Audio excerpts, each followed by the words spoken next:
Dalawang Chinese national ang kinidnap sa magkahiwalay na lugar. Isa sa mga biktima ay babae na minolestya at kinuryente pa raw ng mga umano'y kidnapper na Chinese din. May report si John Consulta. Yun o, doon sa kabila. Ayun, binuksan niyo yun.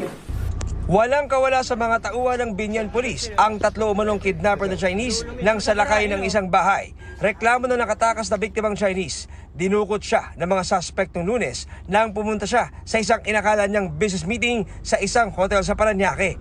Sa loob ng 4 na araw, sinasaktan daw siya ng mga kidnapper dahil hindi siya makapagbigay ng 2 milyong piso. Slap face and hit to the right here. And use that. What's that? Is the electric. Yeah, electric. Tinutukan daw siya ng baril para tawagan at mangutang sa ilang kaibigan niyang Chinese. 1.2 million pesos ang nakuha ng mga suspect, pati raw ang luxury car ng biktima. No. Ask for money? No. Her? No. What about you? Money?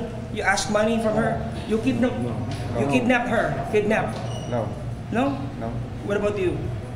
This one? No? No. Do you know her? You don't know her? Suspect ang kapitbahay sa kondo ng biktima na si Yang Gubing na nang molestya rin daw sa babae. Patong-patong na reklamo ang haharapin ng mga suspect. Isang kiridad na Chinese national ang nasagip naman ng PNP anti-kidnapping sa Muntinlupa.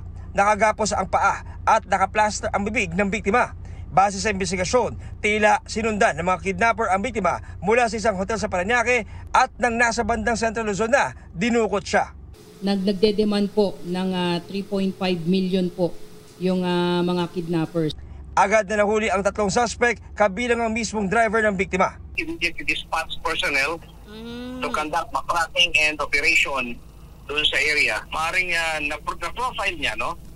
Being the driver, na-profile niya yung kakayanan nung boss niya.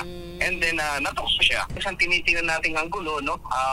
Kung may involvement itong mga arrested Filipino kidnappers na ito sa mga previous cases namin na na-handle at saka dito sa mga currently na hinahandle pa namin. Sinusubukan pa namin kunin ang pahayag ng biktima at mga suspect.